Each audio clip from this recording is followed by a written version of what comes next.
શ્રી કર્મયોગ વિદ્યા સંકુલ અબુકવડ દ્વારા આપ સર્વેના અભ્યાસની સતત કેર લેવામાં આવે છે।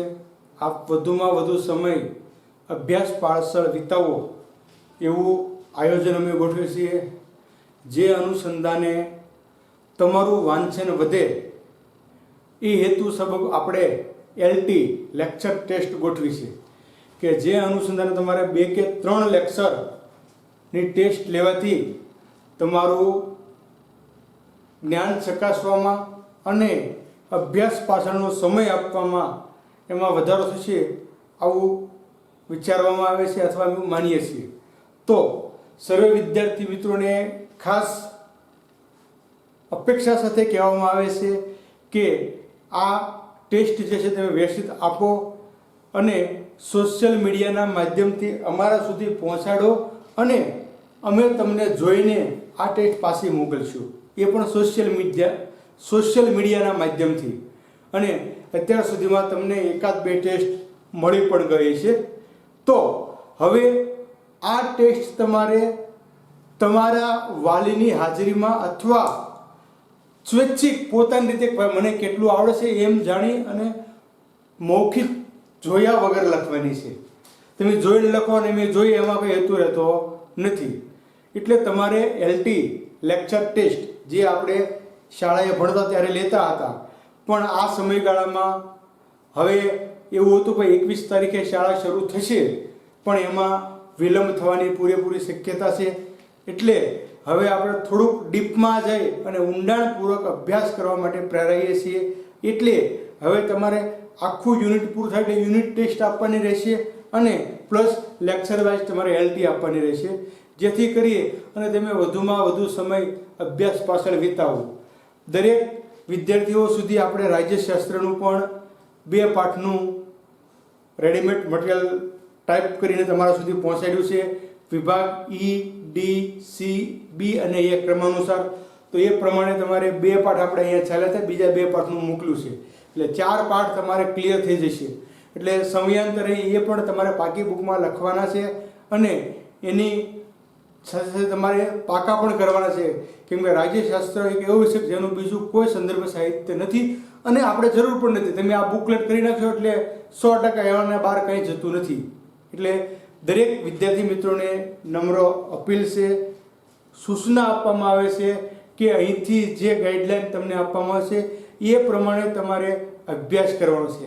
આપણી પાસે હાલના સંદર્ભમાં 2 ગાઈડલાઈન છે, એક સરકારની ગાઈડલાઈન કે ભાઈ શું તમારે કરવાનું, બહાર જવાનું, નહીં જવાનું, કેમ રહેવાનું, અને બીજી આપણી શાળાની ગાઈડલાઈન કે તમારે કઈ રીતે અભ્યાસ કરવાનો છે। એટલે બંને ગાઈડલાઈન આપણે ફોલો કરવાની છે અને સમય જ એવો છે કે ફોલો કર્યા વગર છૂટકો નથી।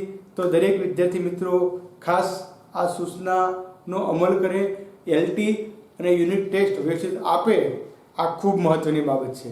તો આપણે ધોરણ 12 ભૂગોળમાં વાત કરીએ છીએ દૂરસંચાર, અને એમાં આપણે વ્યક્તિગત સંચાર તંત્રના સાધનોની વાત જોઈ ગયા, જે પૈકી ટેલિફોન એટલે કે સેલફોન, ફેક્સ, ઇન્ટરનેટ અને ઈમેલ, આ 4 પાસા આપણે જોયા। ત્યાર પછી સમૂહ સંચાર તંત્રમાં મુદ્રિત માધ્યમમાં 2 પોઈન્ટ છે, આમ તો એક જ પોઈન્ટ છે કે સમાચાર પત્રો અને સામયિકો, જે પૈકી આપણે ગત છેલ્લા પિરિયડમાં સમાચાર પત્રોની વાત કરી તો થોડીક વાત દોહરાવીએ તો આપણને ખ્યાલ છે કે ભારતમાં 70,000થી વધારે દૈનિક સમાચાર પત્રો હિન્દી, અંગ્રેજી અને જે તે રાજ્યની પ્રાદેશિક ભાષામાં પ્રકાશિત કરવામાં આવે છે, જેમની 10 કરોડથી વધુ નકલો વેચાય છે અને વંચાય છે। સાથે સાથે 960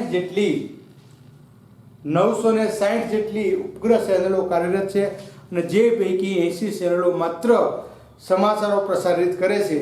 અને વિશ્વનું પ્રથમ, જો આ પોઈન્ટ બહુ મહત્વનો છે તેથી પણ તમને કીધું કે વિશ્વનું પ્રથમ મુદ્રિત સમાચાર પત્ર મોર્નિંગ પોસ્ટ છે અને જેની શરૂઆત ઈસવીસન 1972માં કરવામાં આવી હતી। ભારતનું પ્રથમ સમાચાર પત્ર બંગાળ ગેઝેટ અંગ્રેજીમાં પ્રસિદ્ધ થયું અને અંગ્રેજ જેમ્સ ઓગસ્ટનને ઈસવીસન 1780માં બંગાળ ગેઝેટ નામે અખબાર જે છે એ પ્રસિદ્ધ કર્યું. ત્યાર પછીના થોડા સમયમાં ઈસવીસન 1819માં ભારતીય કોઈ પણ ભાષા એટલે કે બંગાળી ભાષામાં વહેલું સમાચાર સંવાદ કૌમુદી યાની કે બુદ્ધિનો ચાંદ રાજા રામમોહન રાય એ શરૂ કર્યું. ત્યાર પછી ધીમે ધીમે ઈસવીસન 1822માં ગુજરાતી ભાષામાં મુંબઈ સમાચાર નામે એક અખબાર પ્રસારિત થયું અને 1826માં ઉદત માટન નામનું હિન્દી સમાચાર પત્ર પ્રસિદ્ધ થયું અને ક્રમાનુસાર મરાઠા, કેસરી, નવજીવન, બંગાળ, યંગ ઇન્ડિયા, હિન્દુસ્તાની, સાધના, પ્રવાસી જેવા સમાચાર પત્રો પ્રસિદ્ધ થતા ગયા. હાલના સમયમાં કયા કયા સમાચાર પત્રો છે એની વાત કરીએ, એમાં ડીપમાં નથી ઉતરતો અને સમાચારોથી આપણને શું ફાયદો થાય છે એ વાત જોયા પછી હવે આપણે આગળ વધીએ છીએ. તો સમાચાર પત્રો અને સામયિકો. હવે આપણે સામયિકોની વાત કરીએ છીએ.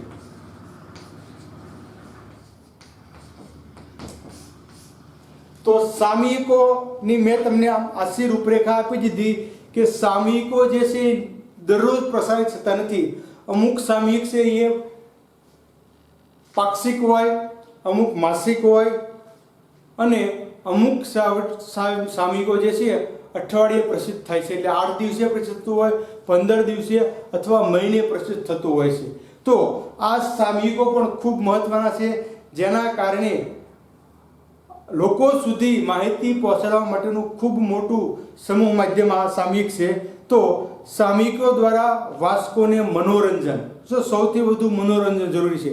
આજે પણ આ વૈશ્વિક મહામારીમાં મનોરંજન ખૂબ જરૂરી છે, એટલે થોડો ઘણો સમય એમાં પણ આપણે ફાળવીએ છીએ. એટલે સામયિકો દ્વારા વાચકોને મનોરંજન, જાણવા જેવું, તકનીકી માહિતી, જરૂર પ્રમાણેની માહિતી, વર્તમાન પ્રવાહોની જાણકારી કે આજે વિશ્વમાં શું ચાલી રહ્યું છે, સાથે સાથે સાહિત્યના સ્વરૂપોની જાણકારી, સાહિત્યમાં કેવા કેવા પ્રકાર આવે છે, કેવા કેવા લેખો લખાય છે, દેશ વિદેશની સામાજિક, ધાર્મિક અને સાંસ્કૃતિક પરંપરાઓની સમજ પ્રાપ્ત થાય છે. આ બધી બાબત આપણને સામયિક દ્વારા મળે છે. આપણે કહી શકીએ કે સામયિકમાંથી શું શું મળી શકે, તો આ બધી બાબત લખી શકીએ આપણે કે મનોરંજન, જાણવા જેવું, તકનીક માહિતી, વર્તમાન પ્રવાહોની જાણકારી, સાહિત્યના સ્વરૂપોની જાણકારી, દેશ વિદેશના સામાજિક, ધાર્મિક અને સાંસ્કૃતિક પરંપરાઓની માહિતી પ્રાપ્ત થાય છે. સમગ્ર વિશ્વ અને ભારતમાં વિવિધ ભાષામાં સામયિકો પ્રસિદ્ધ થાય છે. જો સામયિકોમાં પણ તમામ ભાષામાં આપણે થી શું કીધું, ગુજરાતી, હિન્દી, અંગ્રેજી, મરાઠી, ઉર્દુ દરેક ભાષામાં, બંગાળી એના સામયિકો જે છે પ્રસિદ્ધ થાય છે. એટલે વિશ્વમાં અને ભારતમાં વિવિધ પ્રકારની ભાષાઓમાં સામયિકો પ્રકાશિત થાય છે. જે પૈકી આરપાર, ઉદ્દેશ, ગૃહશોભા, અખંડ આનંદ, ઇન્ડિયા ટુડે, કુમાર, ચિત્રલેખા, રોજગાર સમાચાર, લોક ગુર્જરી, વિશ્વવિહાર, સફારી, નવનીત, સમર્પણ અને શાળા સુધી આવતો બાળ સૃષ્ટિ અંક અથવા સાયબર સફર વગેરે સામયિકો ગુજરાતી ભાષામાં પ્રકાશિત થાય છે. જો દરેક દાખલા તરીકે આપણે માધ્યમિકમાં ભણીએ છીએ તો ગુજરાત માધ્યમિક બોર્ડ પણ એક અંક બહાર પાડે છે, બરોબર, માધ્યમિક શિક્ષણ અને પ્રશિક્ષણ નામનો દર મહિને. તો એ આપણા સુધી આવે છે. પ્રાથમિક શાળા માટે ગુજરાત રાજ્ય પાઠ્યપુસ્તક મંડળ બાળ સૃષ્ટિ નામનો અંક બહાર પાડે છે, તો એ પણ આપણા સુધી પહોંચે છે. પ્રાથમિક નિયામકની કચેરી જીસીઆરટી દ્વારા એક અંક બહાર પડે છે, જીવન શિક્ષણ, જે પ્રાથમિક શાળામાં આવે છે. એટલે આવા અંકો બધા પણ આપણને મળતા હોય છે. આપણું ભાવનગરનું પણ આપણે લખી શકીએ કે વિકાસ વર્તુળ ટ્રસ્ટ ધીંગા મસ્તી નામનો એક અંક દર મહિને બહાર પાડે છે. એટલે આવા કોઈ પણ અંક આમાં જે આપ્યા એ નામ તો પ્લસ ઓલ વિશ્વના છે, છતાં આપણે ખ્યાલ આવે એના ઉપર આપણે લખી શકીએ છીએ આમાં. એટલે આપણને ખ્યાલ રહેવો જોઈએ કે ભાઈ આ રીતના સામયિકો બહાર પડે છે. તો પ્રથમ આપણે વાત કરીએ સામયિકોના ફાયદા અથવા એનાથી શું થાય છે. તો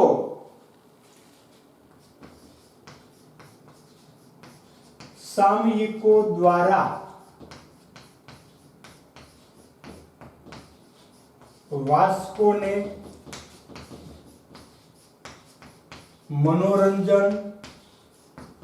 મનોરંજન મળે, જાણવા જેવું,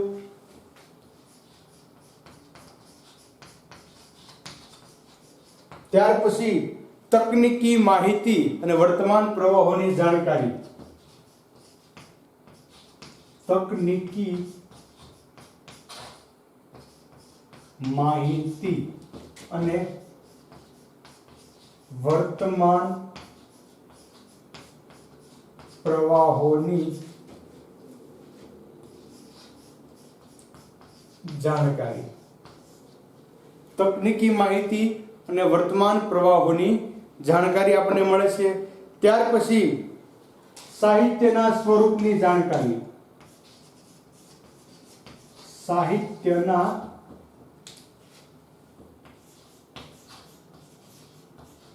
સ્વરૂપની જાણકારી. કઈ રીતનું સાહિત્ય મળી શકે, સાહિત્યના સ્વરૂપની જાણકારી. ત્યાર પછી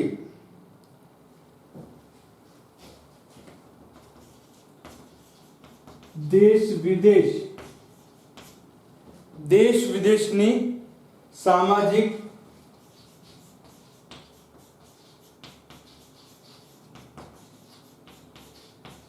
ધાર્મિક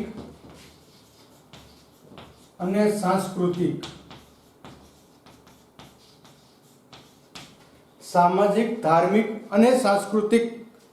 પરંપરાઓની સમજ.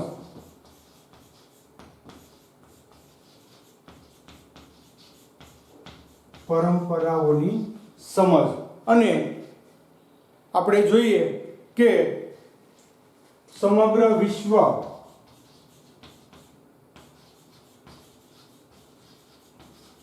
અને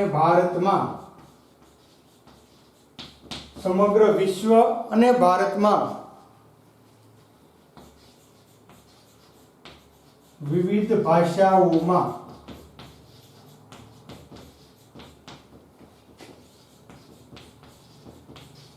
સામયિકો પ્રકાશિત થાય છે. વિવિધ ભાષામાં સામયિકો જે છે એ પ્રકાશિત થાય છે. અને ક્યાં ક્યાં છે સામયિકો? તો આરપાર, ઉદ્દેશ, ગૃહ શોભા, ઇન્ડિયા ટુડે, ચિત્રલેખા,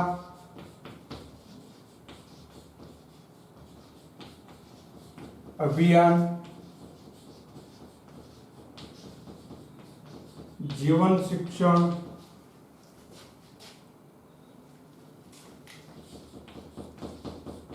સમર્પણ, બાલ સૃષ્ટિ, સફારી,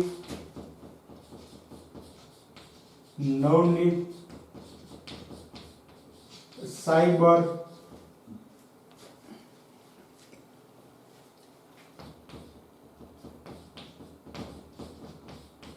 લોક ગુર્જરી. જો ઘણા બધા છે, કદાચ એકાદ બે રીતે તો વિશ્વ વિહાર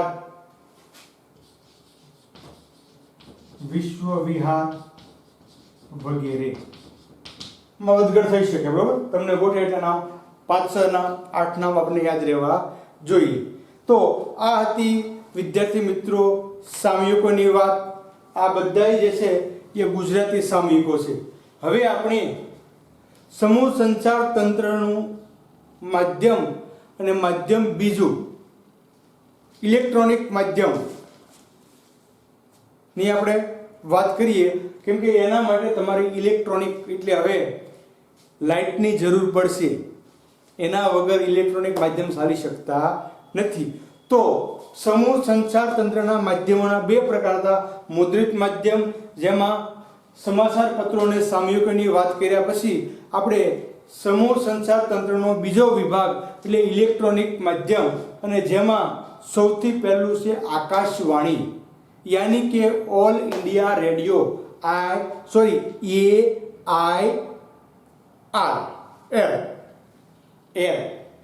એર એટલે આમ હવા થાય, પણ એનું ફૂલ ફોર્મ છે ઓલ ઇન્ડિયા રેડિયો. તો જેની આપણે વિસ્તૃત વાત કરીએ, ભારતમાં માહિતી અને પ્રસારણ મંત્રાલય હસ્તક ચાલતી રેડિયો પ્રસારણ સાર્વજનિક સેવા છે. જો કોના હસ્તક ચાલે છે? તો ટૂંકા પોઈન્ટમાં આપણે યાદ રાખીશું કે ભારતમાં માહિતી અને પ્રસારણ મંત્રાલયના હસ્તક ચાલતી રેડિયો પ્રસારણ સાર્વજનિક સેવા છે, તમામ માટે છે. કોઈ એનો લાભ ન લઈ શકે આવું નથી. તમામ લોકો એનો લાભ લઈ શકે છે, પણ એના માટે તમારે રેડિયો વસાવવો પડે. એટલે ભારતનું માહિતી અને પ્રસારણ મંત્રાલય હસ્તકની ચાલતી રેડિયો પ્રસારણ સાર્વજનિક સેવા છે. ભારતમાં રેડિયોના પ્રથમ પ્રસારણની શરૂઆત 1923 માં થઈ હતી. જો પ્રથમ શરૂઆત ક્યારે થઈ? ભારતમાં રેડિયો પ્રસારણની પ્રથમ શરૂઆત ઈસવીસન 1923 માં થઈ હતી, અને એ સમયે રેડિયો ક્લબ ઓફ બોમ્બે દ્વારા એનું સંચાલન કરવામાં આવતું. જો આ યાદ રાખજો, શરૂઆત થઈ 1923 માં, અને રેડિયો ક્લબ ઓફ બોમ્બે એનું સંચાલન કરતી હતી. અથવા એમ પણ કહી શકીએ કે ભારતમાં રેડિયો પ્રસારણની સૌપ્રથમ શરૂઆત ઈસવીસન 1923 માં રેડિયો ક્લબ ઓફ બોમ્બે દ્વારા થઈ હતી. ત્યાર પછી ક્રમાનુસાર 1930 માં આ સેવાનું રાષ્ટ્રીયકરણ કરવામાં આવ્યું. થોડોક એનો વ્યાપ વધારવામાં આવ્યો, રાષ્ટ્રીયકરણ એટલે, અને તેનું નામ ભારતીય પ્રસારણ સેવા. જો નામમાં ફેરફાર થયો. પહેલું નામ શું હતું? રેડિયો ક્લબ ઓફ બોમ્બે, અને 1930 માં એનું રાષ્ટ્રીયકરણ કરવામાં આવ્યું, અને તેનું નામ રાખવામાં આવ્યું ભારતીય પ્રસારણ સેવા, યાની કે ઇન્ડિયન બ્રોડકાસ્ટિંગ કોર્પોરેશન. ભારતીય પ્રસારણ સેવા, ઇન્ડિયન બ્રોડકાસ્ટિંગ કોર્પોરેશન. ત્યાર પછી રેડિયો પ્રસારણની વ્યાપક શરૂઆત ઈસવીસન 1936 માં થઈ. જો 23 માં 30 માં રાષ્ટ્રીયકરણ, અને વ્યાપક શરૂઆત છે એ 1936 માં થઈ, અને ત્યારે તેનું નામ ઓલ ઇન્ડિયા રેડિયો AIR રાખવામાં આવ્યું, અને 1957 માં તેનું નામ બદલીને આકાશવાણી કરવામાં આવ્યું. આકાશવાણી રેડિયો 1957 માં. તો વિદ્યાર્થી મિત્રો, આમાં આપણે કુલ 4 તારીખ યાદ રાખવાની છે. સૌ પ્રથમ રેડિયો પ્રસારણની શરૂઆત 1923 માં થઈ, અને રેડિયો ક્લબ ઓફ બોમ્બે દ્વારા એનું સંચાલન કરવામાં આવતું હતું. ત્યાર પછી આ સેવાનું રાષ્ટ્રીયકરણ કરવામાં આવ્યું 1930 માં, અને તેનું નામ ભારતીય પ્રસારણ સેવા, ઇન્ડિયન બ્રોડકાસ્ટિંગ કોર્પોરેશન કરવામાં આવ્યું, અને આ પ્રસારણની વ્યાપક શરૂઆત 1936 માં થઈ, અને ત્યારે તેનું નામ ઓલ ઇન્ડિયા રેડિયો રાખવામાં આવ્યું, અને 57 માં નામ બદલીને આકાશવાણી નામ રાખવામાં આવ્યું છે. 23, 30, 36 અને 57 આ 4 તારીખો આપણા માટે મહત્વની છે. આકાશવાણી કેન્દ્રો તેના વિવિધ કેન્દ્રો દ્વારા વિવિધ ભાષાઓમાં પોતાના કાર્યક્રમનું પ્રસારણ કરે છે.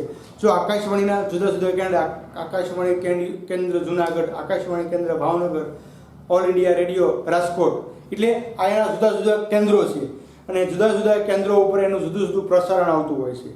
એટલે આકાશવાણી તેના વિવિધ કેન્દ્રો દ્વારા વિવિધ ભાષાઓમાં પોતાનું કાર્યક્રમનું પ્રસારણ કરે છે.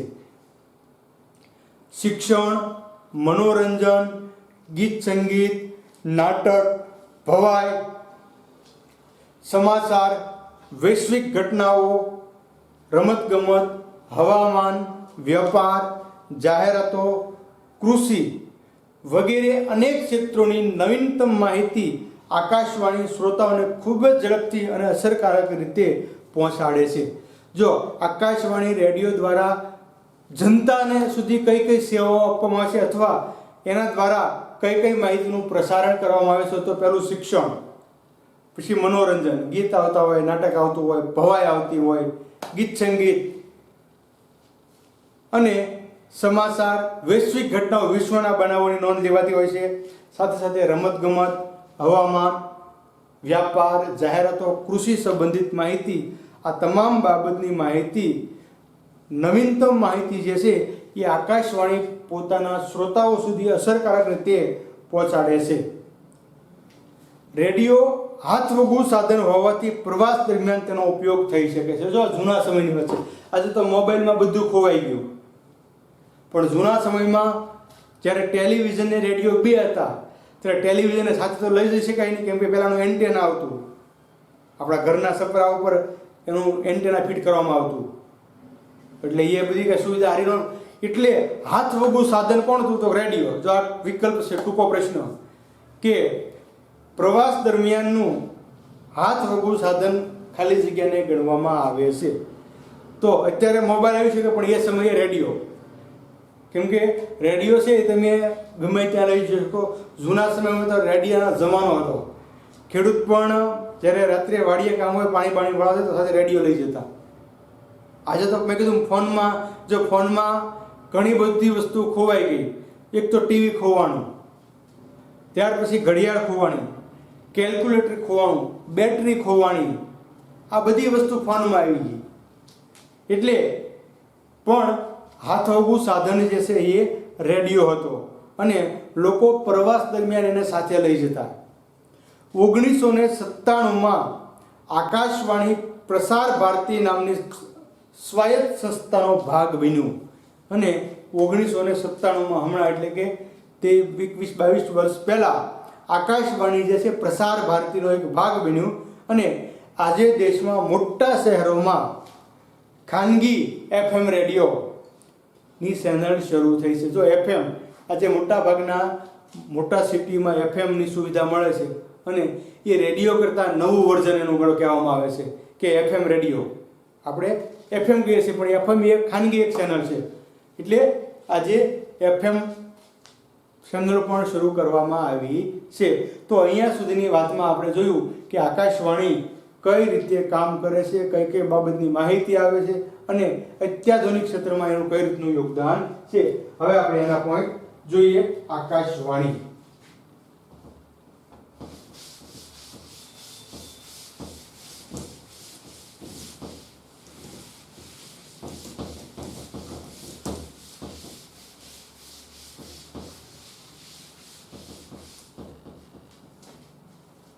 તો આપણે વાત કરીએ છીએ ઇલેક્ટ્રોનિક્સ માધ્યમ. ઇલેક્ટ્રોનિક માધ્યમ અને એમાં આકાશવાણી એટલે કે all India radio, all India radio, ટૂંકમાં AIR,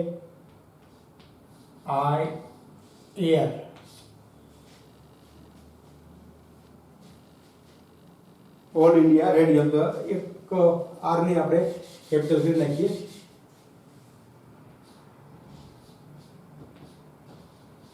ઓલ ઇન્ડિયા રેડિયો. તો ભારતમાં માહિતી અને પ્રસારણ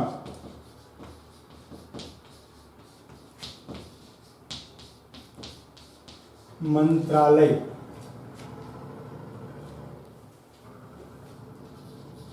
હસ્તક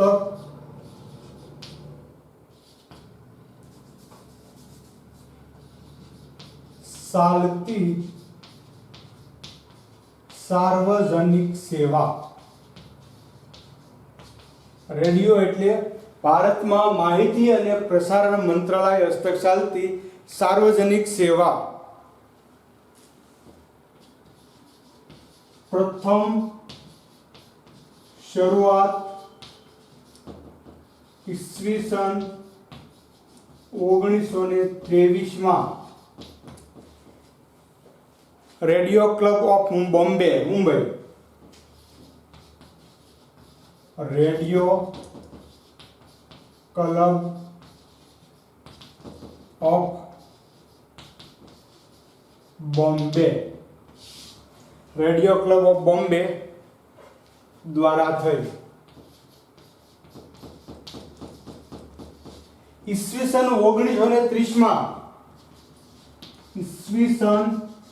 1930 રાષ્ટ્રીયકરણ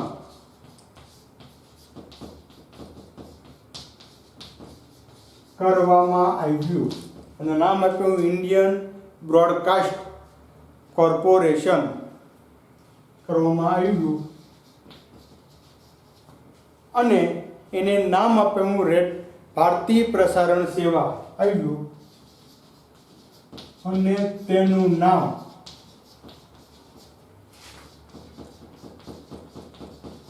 ભારતીય પ્રસારણ સેવા એટલે કે ઇન્ડિયન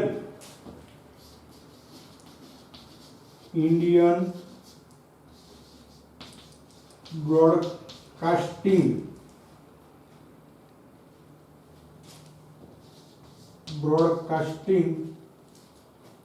કોર્પોરેશન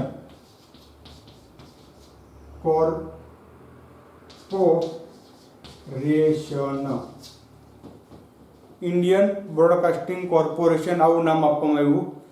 વ્યાપક શરૂઆત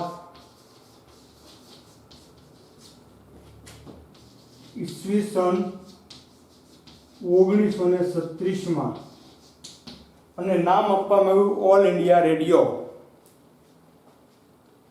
શરૂઆતમાં થઈ અને ઓલ ઇન્ડિયા રેડિયો यानी કે AIR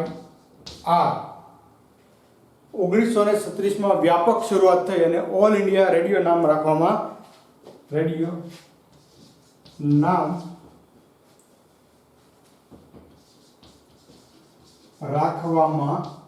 આવ્યું અને ઈસવીસન 1957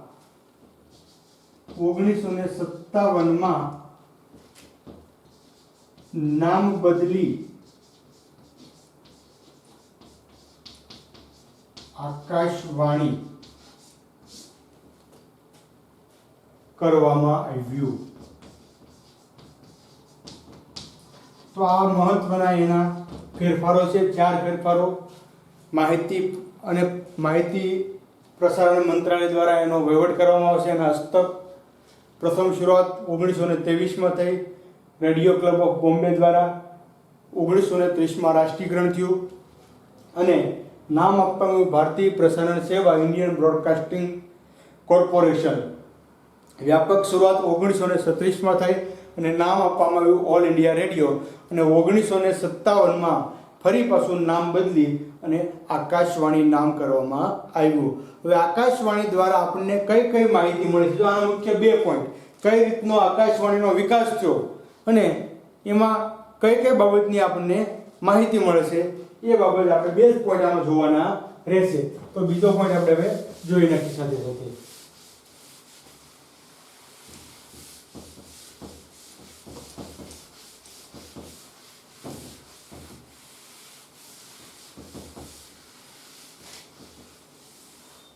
તો આકાશવાણી દ્વારા કઈ રીતે માહિતી પૂરી પાડવામાં આવે છે? તો વિવિધ કેન્દ્રો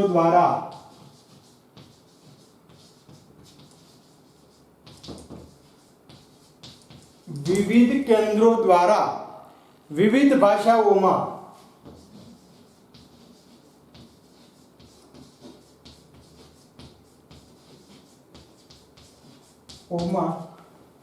કાર્યક્રમનું પ્રસારણ કાર્યક્રમનું પ્રસારણ વિવિધ કેન્દ્રો દ્વારા વિવિધ ભાષાઓમાં કાર્યક્રમનું પ્રસારણ કરવામાં આવે છે. ત્યાર પછીની બાબત આપણે જોઈએ કેવા કેવા કાર્યક્રમો, તો શિક્ષણ, મનોરંજન, નાટક, ભવાઈ, ગીત સંગીત.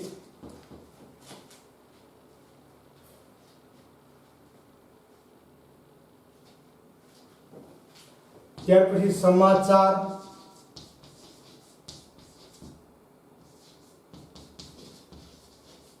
વૈશ્વિક બનાવો,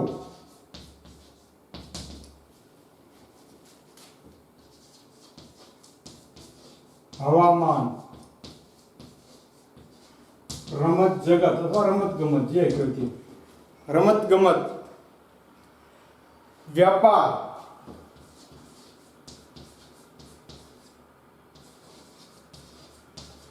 અને કૃષિ. કૃષિ વગેરે ક્ષેત્રોની માહિતી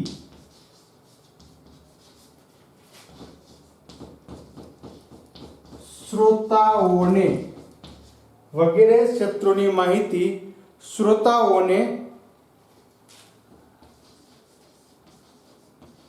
ખૂબ જ ઝડપી અને અસરકારક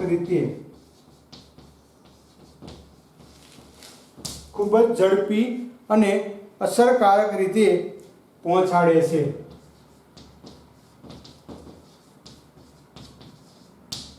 ત્યાર પછી આપણે કહી શકીએ કે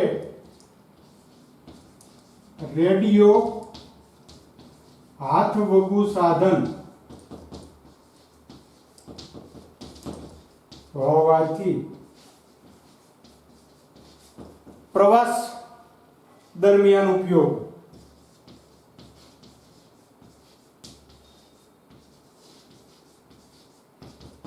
હાથવગુ સાધન હોવાથી પ્રવાસ દરમિયાન તેનો ઉપયોગ કરવામાં આવે છે. અને 1997માં 5મી તારીખ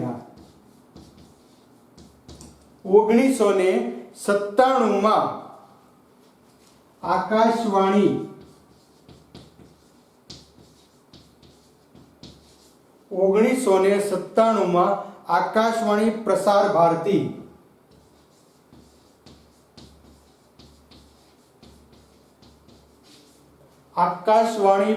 ભારતી નામની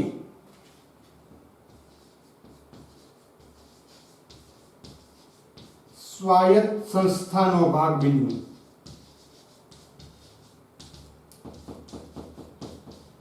અને મોટા શહેરોમાં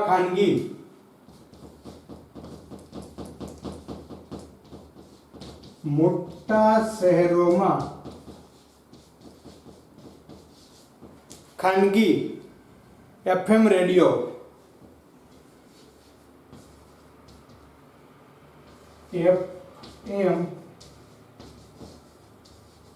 રેડિયો ચેનલ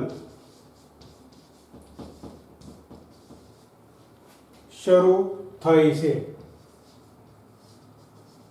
તો અહીંયા સુધીની બાબત આપણે જોઈ. તો વિદ્યાર્થી મિત્રો, આકાશવાણીમાં મુખ્યત્વે 4 તારીખ આપણે જોવાની છે. પહેલી તારીખ 1923માં એની પ્રસારણ ભારતમાં શરૂ થયું અને કોના દ્વારા? રેડિયો ક્લબ ઓફ બોમ્બે દ્વારા. ત્યાર પછી રાષ્ટ્રીયકરણ થયું 1930માં અને નામ આપવામાં આવ્યું ભારતીય પ્રસારણ સેવા, ઇન્ડિયન બ્રોડકાસ્ટિંગ કોર્પોરેશન. ત્યાર પછી 1936માં વ્યાપક સેવા થઈ અને નામ આપવામાં આવ્યું ઓલ ઇન્ડિયા રેડિયો. અને 1957માં તેનું નામ બદલી અને આકાશવાણીનું નામ કરવામાં આવ્યું. અને છેલ્લે 1997માં આકાશવાણી જે છે એ પ્રસાર ભારતી નામની સ્વાયત્ત સંસ્થાનો ભાગ બની. એટલે આ રીતે કુલ આમાં 5 તારીખનો આપણે ઉલ્લેખ કરવાનો છે. કયા કયા ક્ષેત્રમાં કામ કરે છે? તો વિવિધ કેન્દ્રો દ્વારા વિવિધ ભાષાઓમાં એના કાર્યક્રમનું પ્રસારણ થાય છે અને લોકોને જરૂરી તમામ બાબત એમાં આવરી લીધેલી છે. તો અહીંયા સુધીમાં આપણે આકાશવાણીની વાતને વિરામ આપીએ છીએ અને હવે પછી જ્યારે મળશું ત્યારે ઇલેક્ટ્રોનિક માધ્યમનો બીજો પોઈન્ટ એટલે કે દૂરદર્શન યાની ટેલિવિઝન, જે આજે ખૂબ મહત્વનું માધ્યમ છે અને ધીમે ધીમે એમાં પણ બ્લેક એન્ડ વ્હાઇટમાંથી કલર અને અત્યારે તો આપણે એલસીડી કહીએ છીએ, સ્માર્ટ સુધી આપણે પહોંચ્યા છીએ, એટલે એની પણ સફર આપણે માણીશું. પણ ખાસ કરીને તમામ બાબતમાં 2-4 પોઈન્ટ મહત્વનો છે, તમે નોંધી લો કે જેથી કરીને આખો પ્રશ્ન તમારો ખૂબ વ્યવસ્થિત બની શકે. તો આજના દિવસે આપણે વાત કરી સામયિકો અને આકાશવાણીની. તમે નોટ કરજો અને શીખવા માટે પ્રયત્ન કરો એવી અભ્યર્થના સાથે અસ્તુ.